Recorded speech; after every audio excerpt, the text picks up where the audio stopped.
Pronto. Bom, boa noite para todos, né? Primeiramente, é um prazer receber o Renato e o Rodrigo, né, aqui nesse Sei Talks. Sejam muito bem-vindos, né? Em nome do Obrigado. curso de Engenharia de Computação e da PUC, eu agradeço Obrigado. muito, né, o aceite de vocês aí por estarem participando aí desse Sei Talks, né? Tenho certeza que vai ser um momento muito importante para os alunos, de muito aprendizado, né? Agradeço muito vocês por isso. E agradeço também ao professor Júlio, né, que organizou esse Sei Talks, né? Vai fazer a mediação também do evento.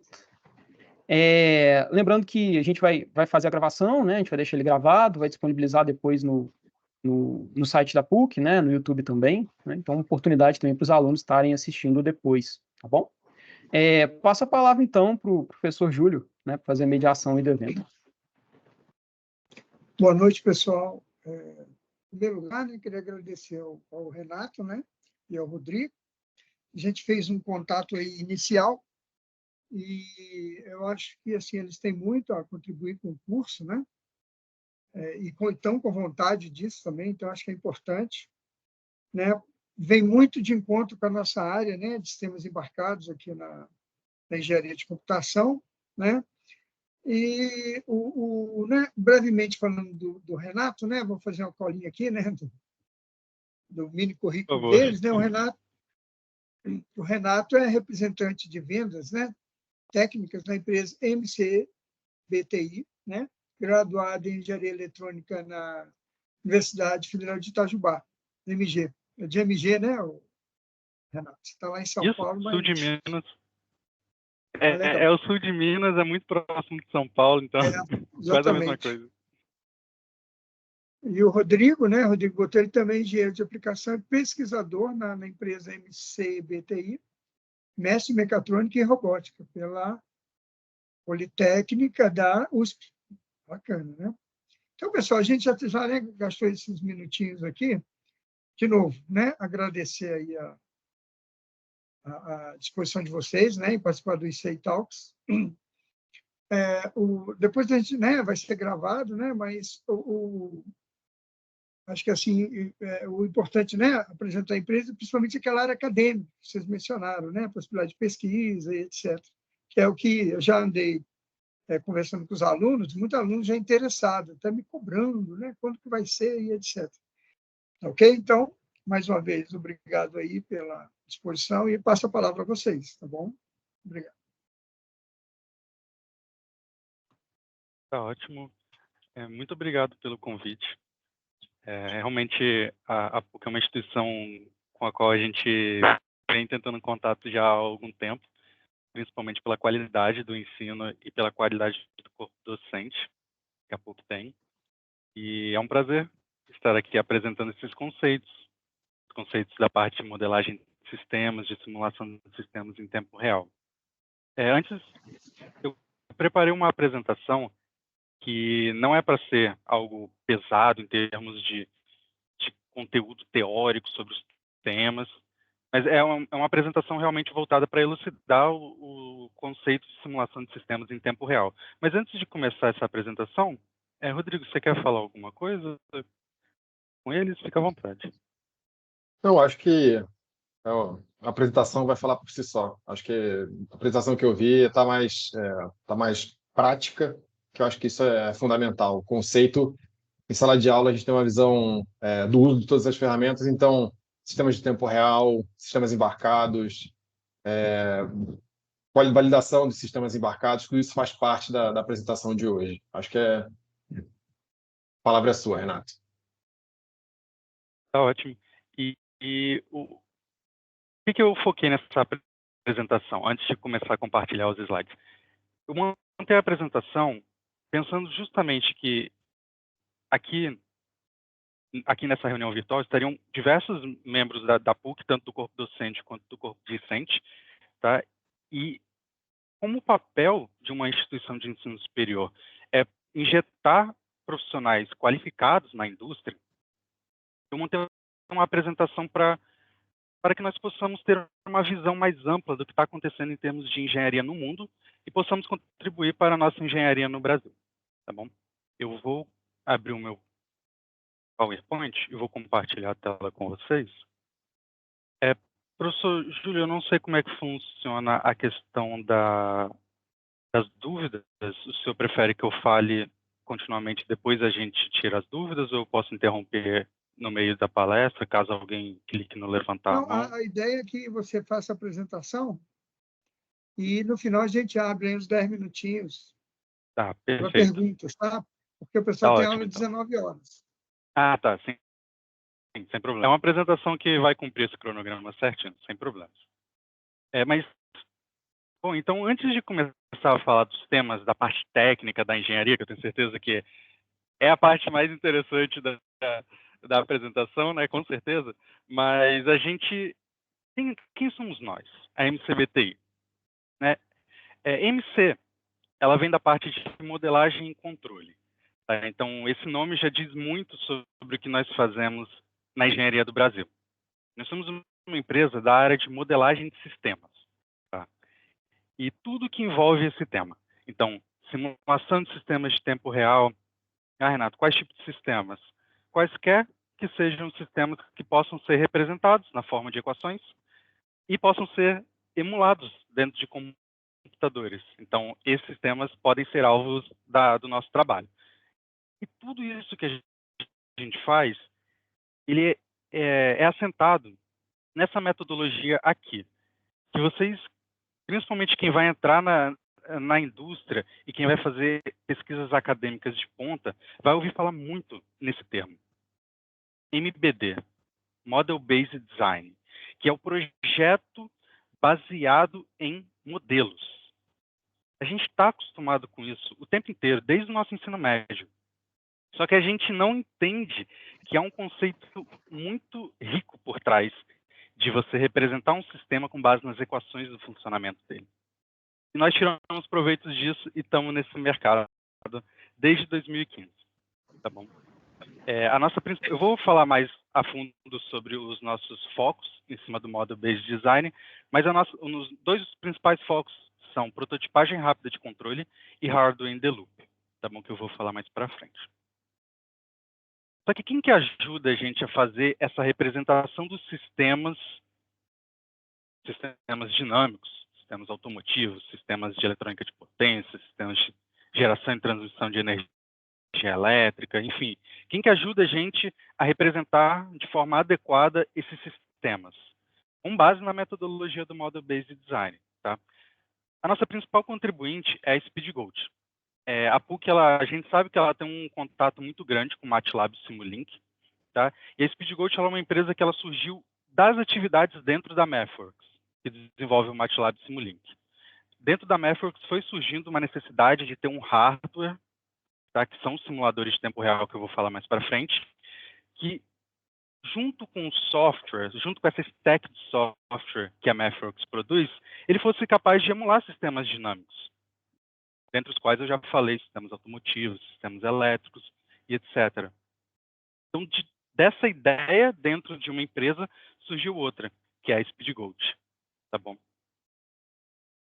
E por que a gente faz esse tipo de representação de sistemas e até onde nós podemos ir?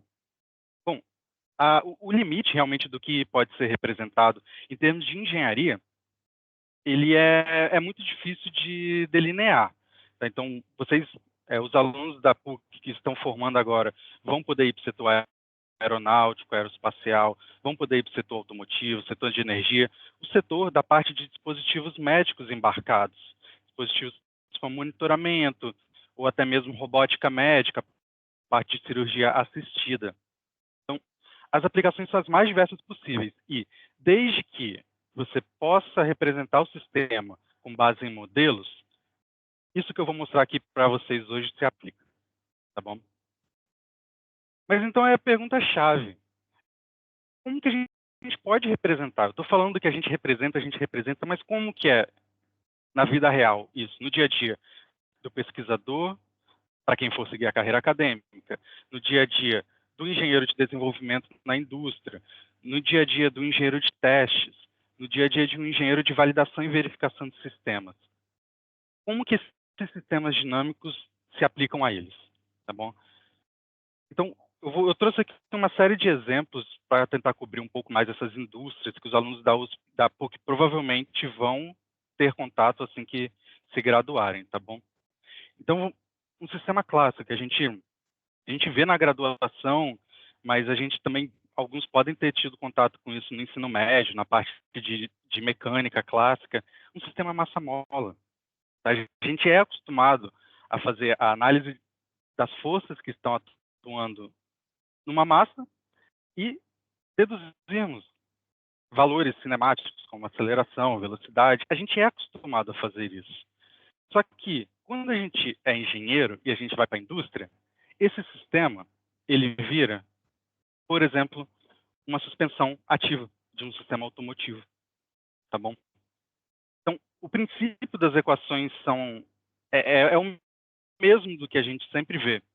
Só que a aplicação que a indústria dá são as mais diversas possíveis e pode ter as mais diversas finalidades, tá bom? Outro exemplo aqui que eu trouxe, pêndulo. A gente é acostumado a trabalhar com modelagem de sistemas como um pêndulo ou um pêndulo invertido. Só que, em termos de engenharia na indústria, isso vai virar um produto que tem um valor de mercado. E o que é esse produto? Pode ser um braço robótico para uma aplicação de movimentação de peças numa indústria ou, como eu botei aqui na imagem, para uma cirurgia assistida. Tá bom? Esses exemplos que eu estou colocando nas imagens, eu não tirei de qualquer lugar, tá? Eles são exemplos de casos de sucesso de pesquisadores, indústrias, que usaram esses simuladores que eu vou falar para vocês mais para frente, tá? Então, são todos exemplos, casos de sucesso dos simuladores da Speed Gold. E também, obviamente, a gente vê a parte de circuitos elétricos, a gente sempre estuda circuitos elétricos, mas de onde que saem esses circuitos elétricos? Da academia e onde que eles estão na indústria? Por exemplo, que é um setor que vocês podem trabalhar no Brasil, setor ferroviário, setor metro ferroviário, tá? Se vocês analisarem, por exemplo, a frota de locomotivas que tem no Brasil, a maioria é diesel elétrica.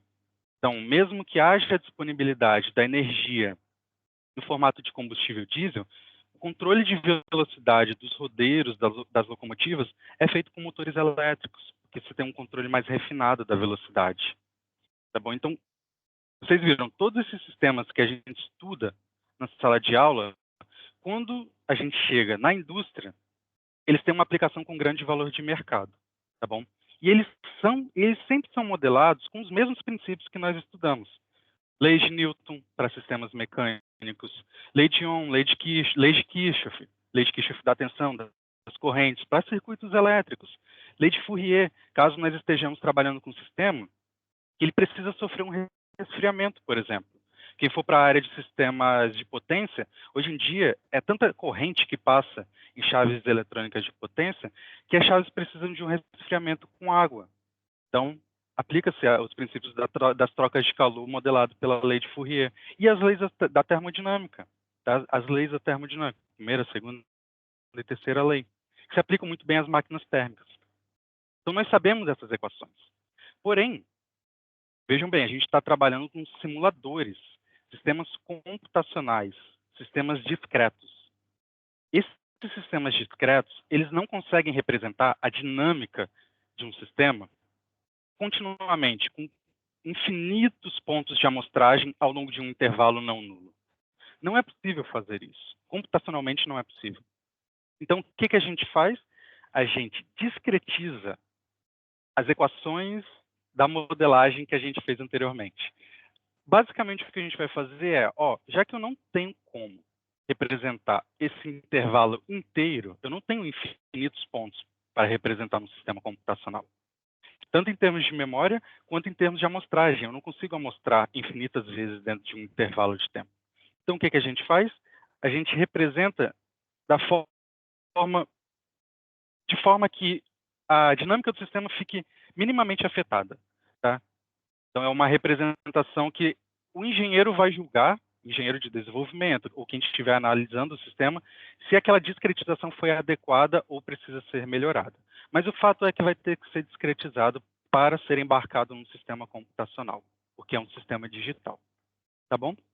E aí entram ferramentas que vocês vão ver ao longo da sala de aula, transformada Z, ou representação por meio de equações adiferenças, tá? Que são equações que se representam domínios discretos, tá bom? De um sistema.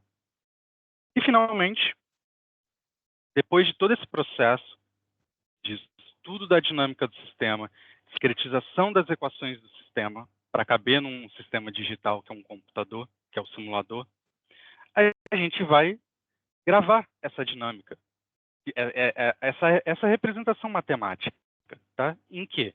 Numa CPU.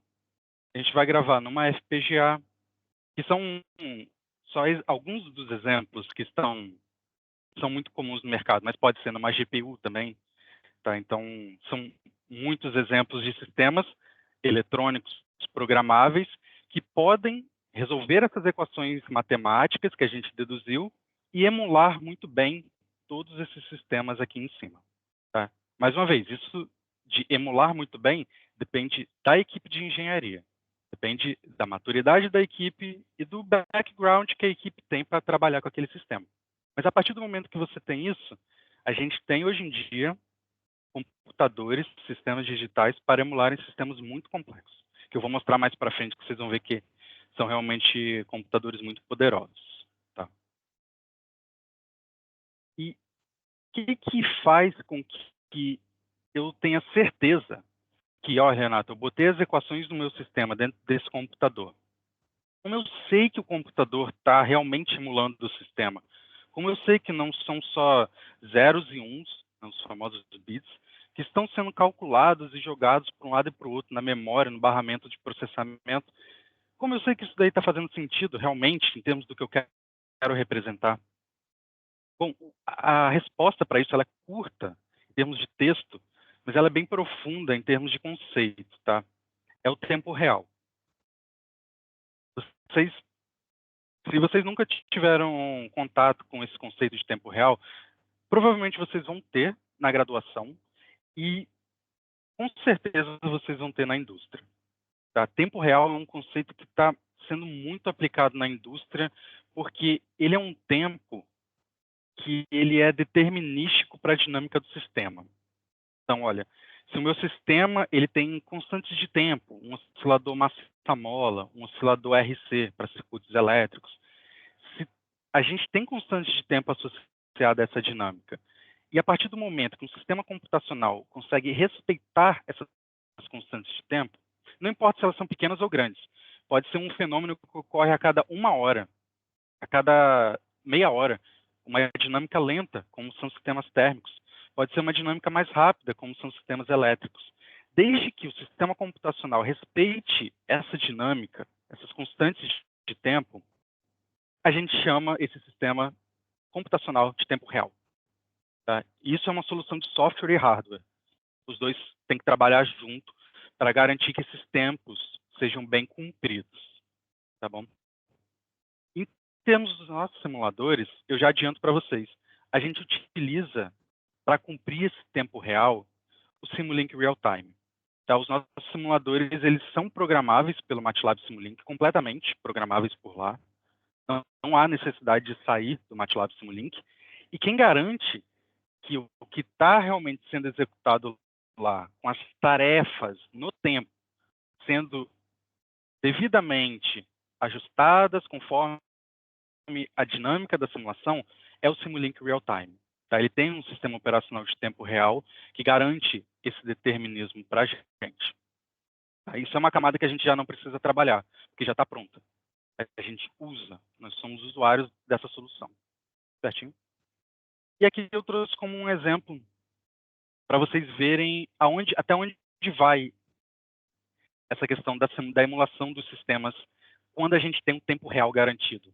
Tá? Então, por exemplo, em plantas industriais é muito comum ter o que é chamado de CLP, ou PLC do inglês, tá? Que é um controlador lógico programável. É muito comum quem for fazer pesquisas na parte de automação e controle de sistemas industriais, com quem for trabalhar na indústria, vai ter contato com CLP. Tá? E aqui eu estou representando plantas típicas de uma instalação industrial. Braços robóticos, motores elétricos, plantas típicas. A partir do momento que a gente sabe as equações desses sistemas, que eu mostrei anteriormente, e a gente joga para dentro de um simulador, tá, um computador dedicado para simular a dinâmica de um sistema, e a gente tem esse tempo real garantido, eu sei que aqueles valores que estão sendo calculados pela CPU, pela FPGA, têm realmente valor, tá? Não é simplesmente um número. Representa a dinâmica do sistema como ele é na realidade. A partir do momento que a gente consegue fazer isso, olha só, eu posso sair da planta inteiramente lá física, existente, real, que é o controlador com a planta, e eu posso ir para o controlador com o gêmeo digital da planta. Eu posso testar se esse meu controlador ele está controlando a planta do jeito que eu quero. Só que, como eu sei que a minha representação matemática equivale à representação do fenômeno físico real, eu não preciso controlar um motor de grande porte. Às vezes eu não tenho acesso a isso. Eu não preciso me expor ao risco de quebrar um braço robótico que custa muito para a minha empresa. Eu posso controlar o gêmeo digital da minha planta, desde que esses conceitos que eu falei anteriormente sejam garantidos. Tá bom? Então, é uma coisa sensacional da engenharia que está entrando agora no Brasil e mundo afora a gente vê que está sendo muito usado, tá, por grandes empresas, médias empresas, e nós esperamos que pequenas empresas também consigam ter acesso a esse tipo de simulador de tempo real.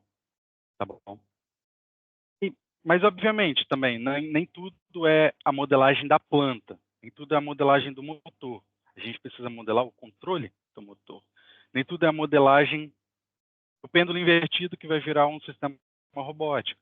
A gente precisa modelar o controle que vai fazer com que uma posição seja bem ajustada, dada a criticidade da aplicação, por exemplo, de uma cirurgia assistida. Tá? Então, a gente precisa também saber modelar o controle. Mas, obviamente, como a gente já tem a equação da planta, a gente já sabe como o sistema a ser controlado funciona. Como a gente tem as saídas desejadas, isso geralmente é requisito de projeto. Olha, eu preciso que o meu motor ele vá de 0 a 500 RPM em, vamos supor, meio segundo, com um overshoot de 10%. Isso é um requisito, geralmente, que é passado para o desenvolvimento do produto. Então, como a gente tem a planta e o que a gente quer com base numa entrada já especificada, a gente consegue gravar códigos de controle dentro de CPUs, FPGAs, que no caso aqui são as mesmas máquinas da SpeedGoat que a gente faz esse código de controle. Tá bom? E aí a gente implementa o controle da forma como nós quisermos. Um PID, que é o controlador mais clássico da indústria, mais usado, provavelmente o que vai ser mais usado para sempre da história da humanidade. O PID ele é um controlador que ele serve para muitas aplicações. Ou a gente pode usar outras arquiteturas, avanço e atraso de fase, controladores que já são digitais por si mesmos de natureza, o controlador deadbeat, por exemplo. Então, a partir do momento que a gente tem a planta, que a gente tem o que a gente quer dessa planta com base numa entrada, a gente projeta o controlador. E aí a gente fecha o ciclo de desenvolvimento do produto. Planta e controlador. Os dois funcionando como tem que funcionar. Certinho? Eu vou mostrar para vocês aqui como que esses conceitos eles são aplicados na prática. Como que você pode fazer pesquisas avançadas para a academia, para a indústria. Tá? E eu quero que vocês, enquanto eu esteja mostrando essas imagens, principalmente os alunos da PUC, pensem assim, ó, se você quer ser um empreendedor, como que a startup que você quer montar da área de engenharia pode usar esses conceitos que eu vou estar mostrando aqui. Ou então, você quer ser o chefe da engenharia de desenvolvimento da Embraer, por exemplo, de algum tipo de sistema eletrônico. Né? Existe uma engenharia para um determinado tipo de controlador. Você quer ser o chefe desse setor? Como que você pode chegar com essa ideia lá? Tá? Só um spoiler, eles já usam essas ideias de simuladores de tempo real. Tá? Então, abram a imaginação. Aqui nessa imagem, por exemplo, eu estou mostrando aquilo que a gente já falou. O sistema dinâmico, no caso aqui veicular, podendo ser representado dentro de um MATLAB Simulink, respeitando o que é para ser a planta na vida real. Tá bom? Então, aqui eu tenho derivações térmicas da análise do sistema. Tenho análise da bateria, que é um sistema elétrico. Eu tenho a análise mecânica, que é a dinâmica do sistema de amortecimento, o contato do pneu com o asfalto. Eu tenho uma que a gente chama uma simulação multifísica, tá? É multidomínio, dentro de um computador dedicado. E um computador que me diga, ó, isso que você modelou, se existir um sistema igual a isso na vida real, ele vai se comportar dessa forma. Tá bom? E esse é o principal propósito da máquina da SpeedGoat, um deles, que é o que a gente chama de hardware in the loop. Tá bom? Isso daqui é um hardware in the loop, quando você coloca esse tipo de sistema dentro de um computador que garanta o determinismo da simulação dele. Certinho? E aí essas respostas, elas são as mesmas do RIO, que está dentro do controlador, que é o hardware in the loop, a gente abrevia para RIO, e seriam as mesmas respostas se você colocasse essas mesmas entradas no sistema físico real. Então, essa é a ideia por trás dos gêmeos digitais. Aqui um outro exemplo que é maravilhoso, deixa eu até tirar a caneta aqui, que é um sistema de direção autônoma. É um sistema automotivo que ele tem que fazer o que a gente chama de lane keeping, que o próprio veículo ele tem um sistema de controle em malha fechada, tá? Que ele tem que se manter na via, mesmo quando o motorista não está dirigindo. Então, perdão. Nesse... Olha o spoiler aqui. Só um momento.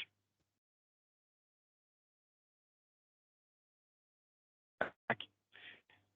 Nessa imagem, essa máquina aqui, no formato de gabinete, essa máquina quadradona, é uma máquina da SpeedGoat, que a gente chama de performance. Ela está com o modelo do carro aqui e o modelo da pista. É o modelo do ambiente onde esse carro está. E essa máquina aqui de cima é uma linha de máquinas móveis da SpeedGoat, que ela está com o controle desse carro. Então, a gente falou de planta e de controlador. Aqui eu trouxe um exemplo disso. Planta e controlador interagindo.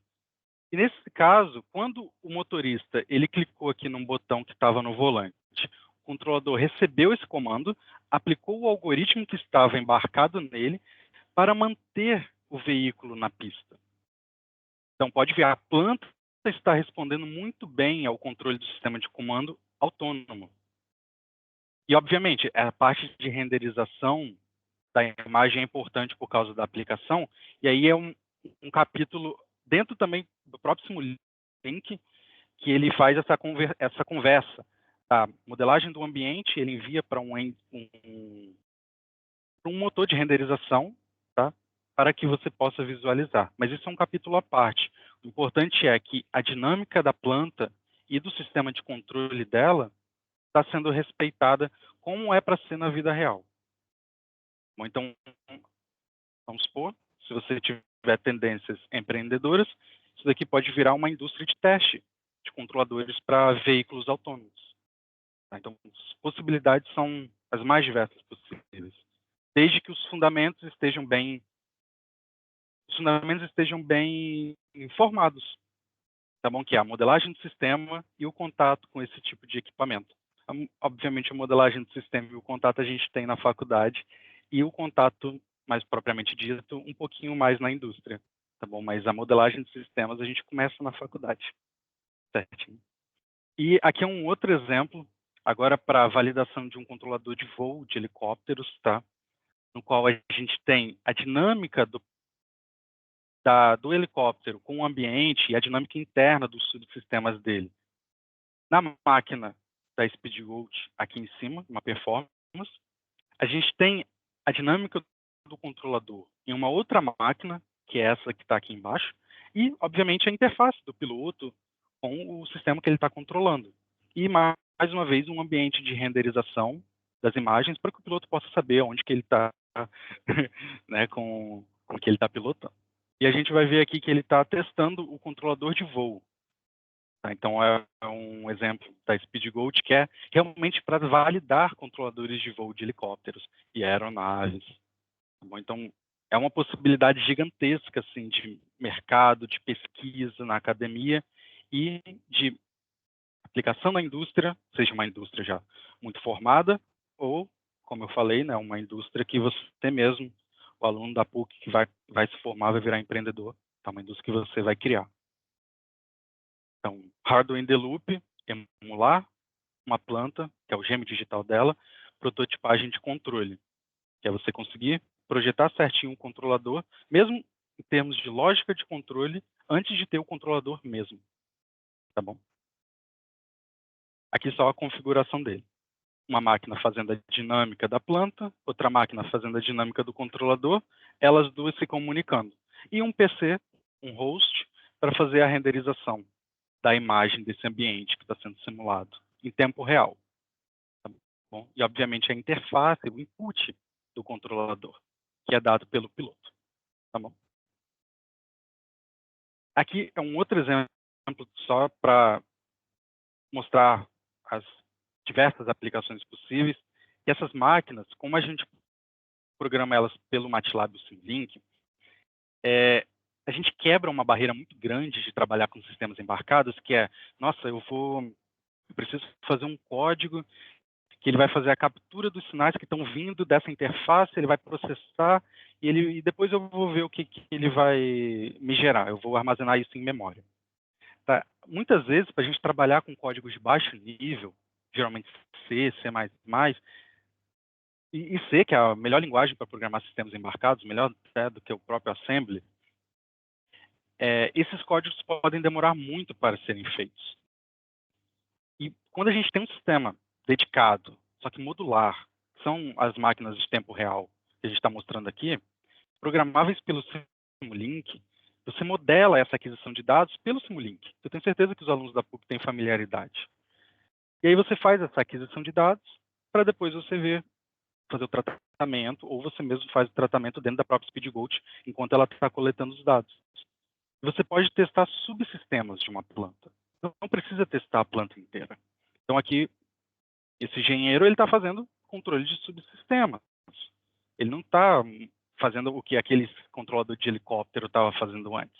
Esse daqui não, ele está testando subsistemas, sistemas menores, mas que muitas vezes, até por causa de legislação, eles precisam passar por validações antes de serem implementados na indústria.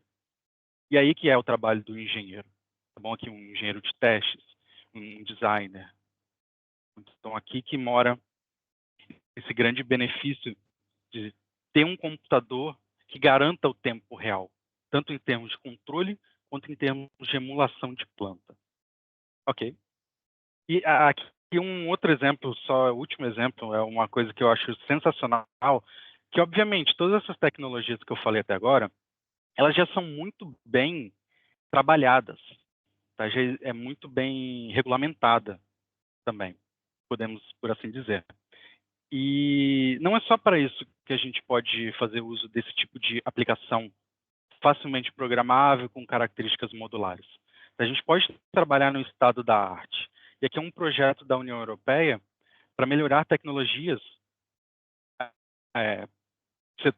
tecnologias para sistemas de auditivos, né? Sistemas auditivos, enfim. Que ele necessita de um processamento de sinal muito bem elaborado.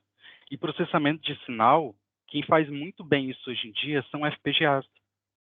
Então, esse projeto da União Europeia, dentre várias empresas que estão contribuindo com hardware e software, a SpeedGoat está lá. Tá? Porque esse uso do hardware modular, com hardware baseado em CPUs, em FPGAs, com grande capacidade de paralelismo de cálculo, ele pode ser muito bem utilizado para prototipagem de novas tecnologias em pesquisa auditiva. E aí, você, no estado da arte, consegue propor soluções melhores para até a indústria que vai desenvolver futuramente isso em larga escala. Tá? Então, aplica-se também no estado da arte essa modularidade da programação do sistema. Ok? E tudo isso que eu falei até agora, tudo está assentado em um conceito, em uma metodologia de desenvolvimento, que é o Model-Based Design. Tá? Com o Model-Based Design, você, engenheiro que está na indústria, vai poder acelerar o desenvolvimento da sua solução, vai poder acelerar o desenvolvimento da sua prestação de serviço. Tá? Eventualmente, você só presta serviços para outras empresas. Então, você vai poder prestar serviços mais rápidos. Por quê? O hardware ele é modular, ele é programável pelo MATLAB Simulink, ele não precisa, você não precisa abrir um código C para fazer uma aquisição de sinal, uma captura PWM, uma geração de um sinal de corrente de 4 a 20 mA. MATLAB e o Simulink tem uma stack de software para programar o seu computador de forma que isso seja feito. Então, você acelera o desenvolvimento de soluções. Obviamente, quando você tem um gêmeo digital de uma planta muito complexa, que você não consegue testar a planta real o tempo inteiro, você pode testar ela em laboratório, num ambiente contido, e fazer detecção de falhas que, em estágio inicial, elas podem custar muito para o projeto. São falhas, digamos assim, bobas em termos de projeto de design de controladores, mas são falhas que elas podem custar muitas horas de engenharia. Isso na indústria é muito importante ser reduzido, essas horas de engenharia. E, obviamente, testes intensivos. A partir do momento que você tem um gêmeo digital, o gêmeo digital não quebra. O gêmeo digital ele não vai acontecer um acidente, ele vai matar pessoas, como, por exemplo, um sistema automotivo, um sistema aeronáutico. Então, você pode estressar a sua planta. Você pode levar ela até os limites das grandezas que atuam nela. E aí você vê o comportamento dessa planta. São testes intensivos e automatizados que provavelmente não poderiam acontecer de forma fácil com um sistema físico. Okay? Então, eu acho que esse é o principal conceito que a gente quis trazer aqui para vocês hoje. Trabalhar dentro dessa metodologia com equipamento, a stack de hardware e software apropriados, que aí você consegue realmente gerar resultados muito grandes. Tá bom? Então, eu paro por aqui e, professor, por favor, o senhor pode ter a palavra. Rodrigo, você quer acrescentar alguma coisa? Eu acho uma coisa rápida só, que é fundamental a gente pensar por que a gente faz tudo isso, né? O Renato ele acabou passando, mas em essência é controle de qualidade do que está sendo desenvolvido. Então eu faço um gêmeo digital para garantir que aquilo que eu desenvolvi funciona antes de chegar lá na frente. A gente como engenheiro tem que sempre lembrar o seguinte: um produto que saiu para a rua, que foi vendido e volta para garantia, ele custa muito caro, mas muito caro. Então, se a gente puder evitar ao máximo esses bugs, é isso que a gente está buscando. O ideal é 0 bugs. A gente um dia chega lá, mas é difícil, é bem difícil. Então, se a gente conseguir prever os cenários, se a gente conseguir testar tudo isso dos controladores, a gente consegue, então, desenvolver produtos melhores, produtos que são de acordo com o que foi, pelo menos, pedido, solicitado, ou, enfim, foi analisado pelo marketing que deveria ser desenvolvido. Então, essa metodologia, né, o teste do Rio, ele é parte dos testes que são feitos nos códigos embarcados, mas a gente está olhando sempre na integração, né? Eu tenho o controlador, que é software, eu tenho a parte de hardware, que é o que realmente faz a comunicação. Como é que eu engano esse controlador? Aí a gente acaba fazendo o Rio para isso. O Renato falou, tem automotivo, e aí automotivo a gente fala dos acidentes de veículo autônomo que a gente pode prever, que a gente consegue testar os diferentes cenários. A gente tem as baterias, que a gente consegue fazer simulações e bateria pega fogo, né? É uma coisa bem, bem real. Se o pessoal do Fórmula Elétrico estiver por aí, eles devem poder contribuir com o que é a bateria no Fórmula, como é importante lidar com isso. Enfim, todas as indústrias têm algum caráter crítico ou complexo, e é isso que a gente tenta reduzir no laboratório, testar, validar antes da gente se expor ao perigo ou pagar as horas de testes em campo, também são caras. Acho que minha adição a isso tudo é lembrar sempre, como engenheiro, a gente tem que pensar mais com a cabeça, simulando e não implementando e botando lá no protótipo e testando no físico, né? Isso é um caminho caro que a gente pode evitar, que a gente tem ferramenta hoje em dia para evitar isso e encontrar coisas, bugs, muito antes da gente chegar lá na frente e descobrir. Como o Renato falou, o controlador, erros bobos você pega de primeira, né? Você testa, valida, faz uma simulação no loop. Já entendi, aqui está o erro. Teve um overshoot de 15%, não podia, tinha que ser no máximo 10%. Então, isso tudo você consegue adiantar, e aí quando chega na pista, isso acontece, você tem menos surpresas. Sempre tem uma surpresinha ou outra, mas menos, né? E a outra coisa que eu acho que aí o outro lado que é importante também lembrar é que nem tudo depende de equação, né? Existe um lado importante, fundamental, que são as equações, mas muitos sistemas a gente não conhece, a gente não tem informação suficiente do sistema para colocar dentro do rio. Então, o que a gente faz? A gente modela ou a gente faz um trabalho que a gente chama de identificação de sistemas, por exemplo, que eu instrumento numa bancada, por exemplo, um motor elétrico, eu tiro as características desse motor elétrico da bancada e realimento meu simulador. Então, o simulador por si só com os conceitos matemáticos que a gente conhece, não é suficiente. Ele vai ser um simulador teórico. Então, existe um trabalho de bancada, existe um trabalho de experimentação sempre, que é meus componentes, como eles se comportam realmente. As equações elas vão cobrir 90%, 95% do que a gente conhece. Mas existe um pedaço que a gente não conhece, né? As baterias têm pedaços que a gente não conhece, os sistemas mecânicos têm parte que a gente não conhece, tem algumas perdas que a gente não modela. Enfim, tudo isso acaba acrescentando, juntando lá para aqueles 10, 5% que a gente não conhece do problema, que precisa ser modelado de alguma forma. Tá? E, por fim, pensar em modelo. Modelo não é um só, são vários níveis de modelo, né? Então, são vários modelos diferentes que a gente pode carregar. O modelo massa-mola amortecedor que o Renato mostrou é um exemplo de um amortecedor automotivo, mas é o primeiro, é o básico, né? O que a gente aprende na graduação. Agora, se eu considerar, por exemplo, o pneu, né? O pneu ele também tem um comportamento ali de massa-mola que eu preciso considerar a própria rigidez do chassis. Tudo isso eu consigo ir aumentando o meu modelo, aumentando a complexidade e alimentando o meu rio. Então, quando a gente fala de projeto baseado em modelo, ou model-based design, é isso que a gente tem na cabeça. Eu começo com um modelo simples que eu entendo, aí eu vou, estudo um pouco mais, entendo um modelo mais complexo, realimento o sistema com um modelo mais complexo e testo aquilo. O nosso trabalho, no fim das contas, vai ser justamente, quando a gente está em controle, é encontrar um modelo que é complexo o suficiente para representar o fenômeno, mas simples o suficiente para rodar em tempo real. Esse vai ser o nosso trabalho. E quando a gente está no componente como especialista, qual é o modelo mais complexo que eu consigo criar para entender aquele fenômeno por completo. E aí, depois, o próximo vai tentar simplificar aquilo para poder fazer a simulação.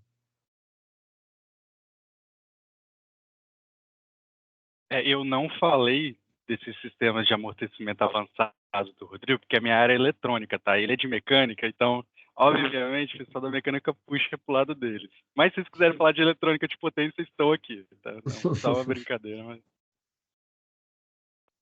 Ok, Rodrigo. Pessoal, né, nós estamos aí com os ouvintes, participantes, né? Vamos abrir, então, para perguntas, tá? Alguém tem alguma pergunta, pessoal? Pode fazer aí para o Renato ou Rodrigo, tá? Está aberto aí a perguntas.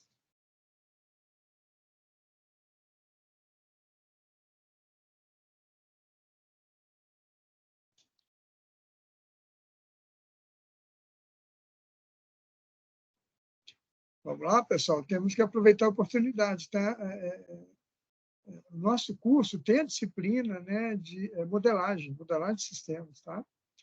Então, vem muito de encontro aí, né, com o que a gente está fazendo, e assim, é uma janela para o mundo, né, o mundo tecnológico, né, esse contato, né, Renato?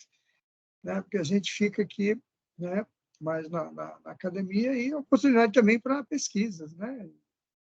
Então, pessoal, vamos lá. Davi, alguma pergunta? Eu acho que fizeram uma pergunta no chat, professor.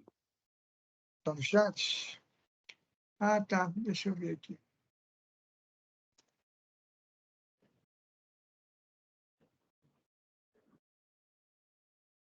Aqui o Davi, vocês conseguem ver o chat aí? Ó?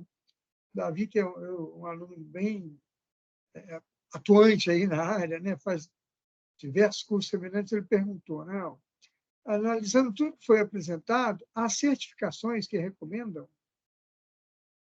Davi, explica melhor o que é isso que você está querendo saber.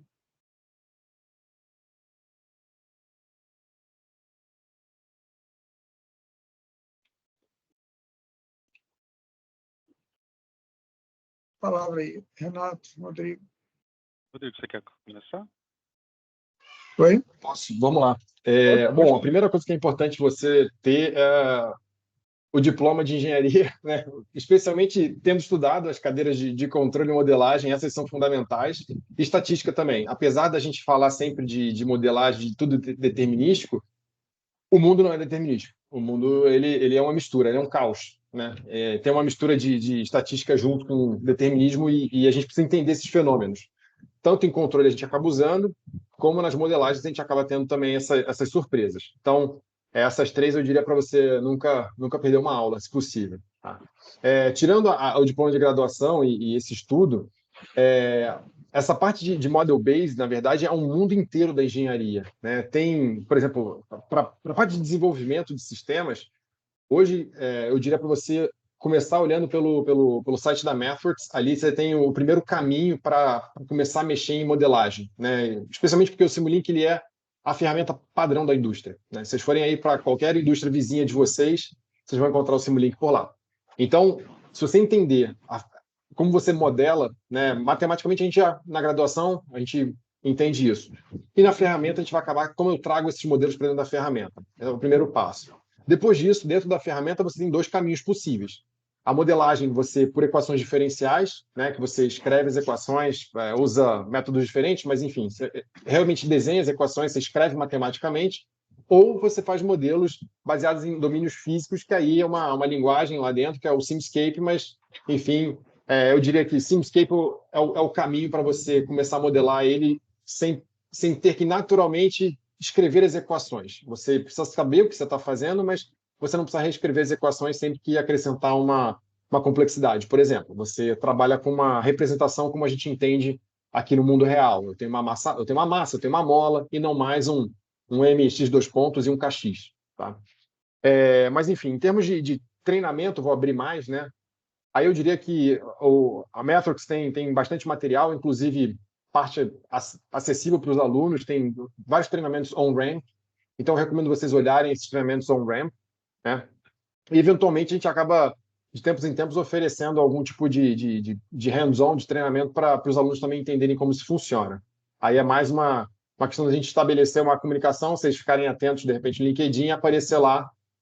Eu sei que agora, por exemplo, tem masterclass de MATLAB e Simulink abertas. É um caminho para você começar a entender o que acontece, né? E entender por onde você vai.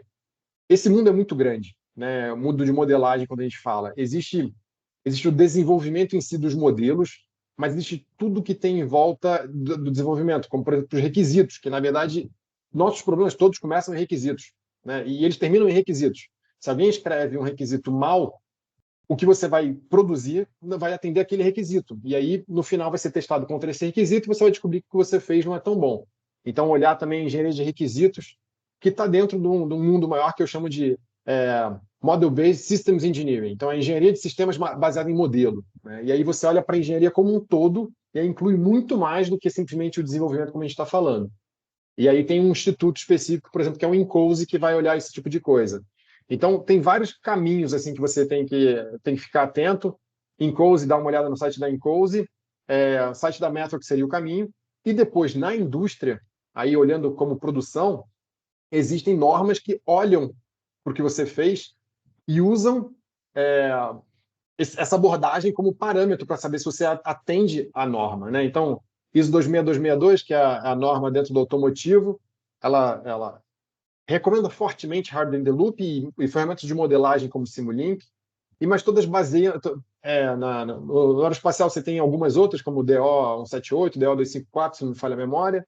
Equipamentos médicos também tem, indústria de automação tem norma também. Enfim, você tem algumas normas que são irmãs ou derivam uma das outras, que elas olham justamente para essa parte de modelagem e você pode entender como é que é feito um sistema. O que eu posso recomendar a você como aluno é dar uma olhada na biblioteca da PUC, ver se você tem acesso às normas aí, você pode olhar como é entendido uma norma. Tá? Os produtos vão passar por norma, e você como engenheiro, no fim das contas, o produto tem que respeitar algum tipo de norma. Então pode ser um jeito de você também entender como é que é construído, tanto hardware quanto software e a integração. Tá? A ISO 26262 é um bom começo para o automotivo. Tá? Bastante coisa já para começar. Então, olhar esses caminhos.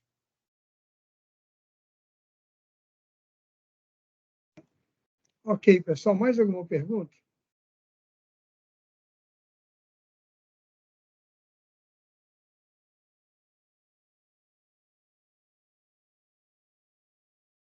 Não? Ah, sim. O Davi perguntou no chat, professor. Isso está no chat aqui.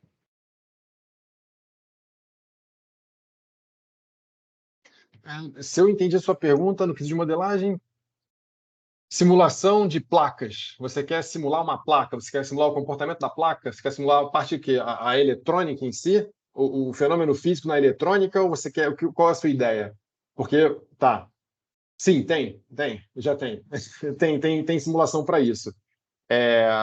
E aí, assim, bom, não é muito a minha área, talvez o Renato tenha mais detalhes, mas enfim, você consegue simular diferentes comportamentos do hardware dentro dos simuladores. Até onde vai isso? Aí você tem que olhar onde você encaixa essa simulação. Porque se você está preocupado com o tempo real, aqui a nossa visão aqui, né, a gente está preocupado com o tempo real, então tem que garantir que tudo isso funcione, mais o firmware, ou enfim, o software que vai dentro desse microprocessador vai ser simulado. E aí, dentro disso, você tem várias formas de fazer, né? Você tem como, por exemplo, emular aquele processador e você só quer testar o software dentro, ou você tem como criar um simulador que ele se comporta como hardware e junto entra o seu software nesse grande simulador. É possível. Tem dentro da Matrix, é um outro caminho, mas existe lá dentro também esse tipo de abordagem que você pode fazer. Tá?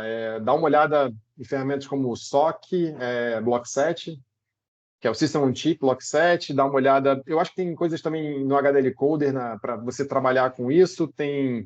Enfim, tem alguns caminhos lá dentro. Isso, Ok. e se você...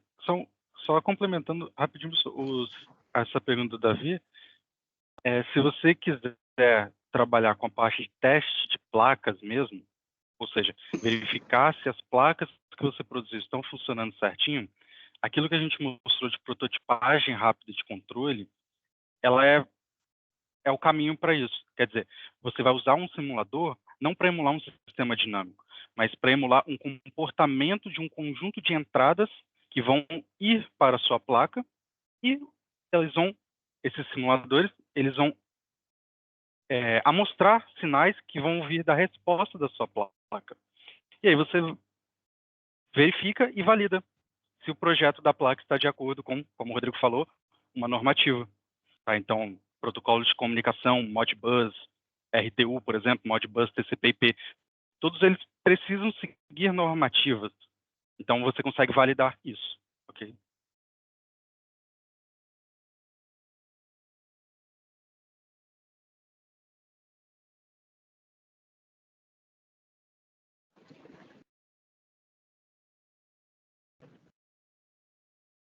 Tá. Sim, na verdade, o que você está. Se eu entendi a sua pergunta, eu vou fazer uma analogia. Por exemplo, no veículo autônomo, né? Como é que você valida que ele é capaz de processar as imagens que ele recebe? Tá? Aí, nesse caso, a gente monta ele injeta a imagem na placa de vídeo, né? Na verdade, na unidade de percepção, vou chamar. E aí, essa quantidade de vídeo que você injeta, isso é controlado. E o nível que você injeta, a resolução das imagens e tudo mais. Então, você consegue estressar o componente junto com o software que você está processando. No caso do veículo autônomo, reconhecimento de pedestre, por exemplo, você consegue testar essa funcionalidade, porque roda numa GPU junto com um software de reconhecimento. É possível, você faz em malha fechada, mas esse é um caminho sim. A gente acaba fazendo esse caminho via FPGA. É um FPGA que injeta na entrada de vídeo lá da placa e ela faz esse processamento com base no que ela está capturando. Ok, pessoal. Estamos caminhando. O Davi está comigo. O Ariel agora. Vamos finalizar com o Ariel.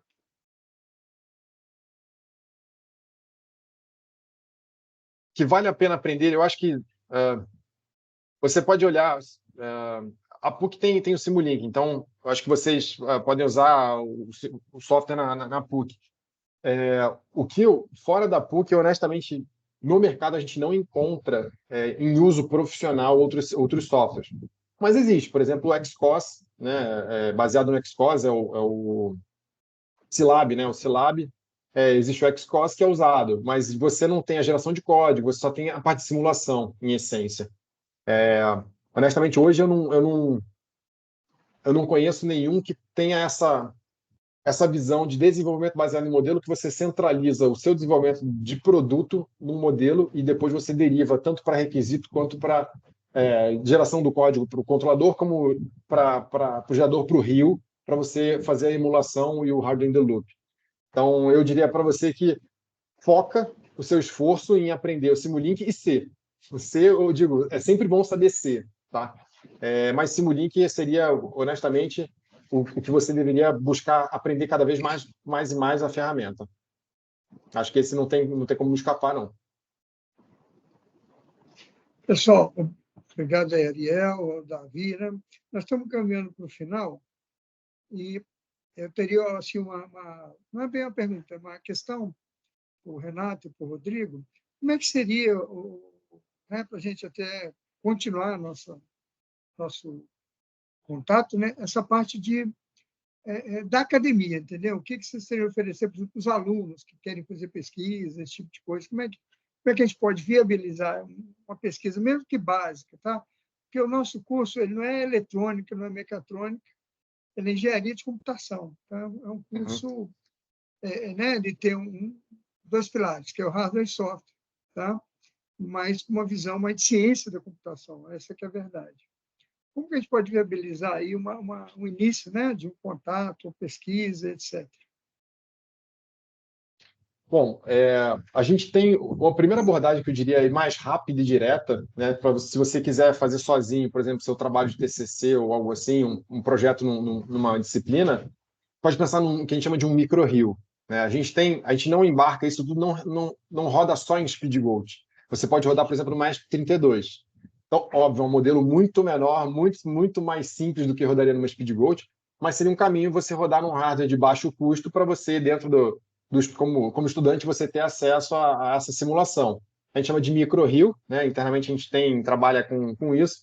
Então, se vocês tiverem curiosidade, se alguém tiver alguma ideia, quiser saber mais, me manda uma mensagem, manda para o Renato, e a gente abre uma conversa e você explica o projeto, a gente tenta ajudar vocês nesse caminho.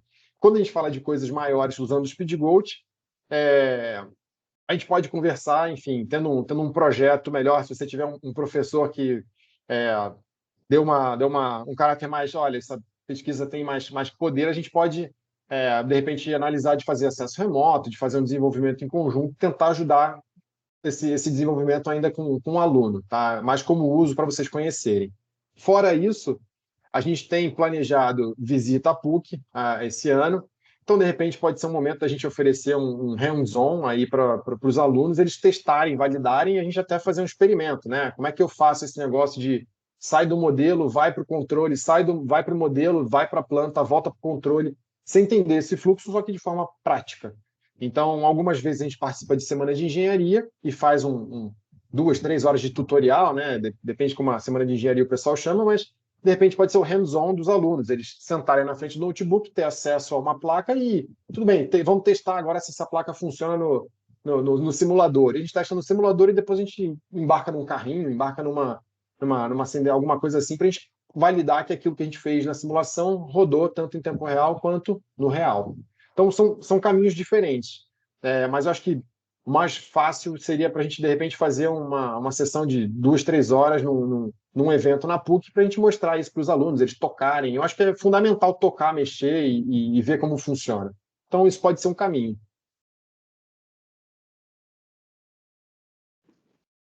Muito bom, Rodrigo, Renato. Né? Porque os nossos alunos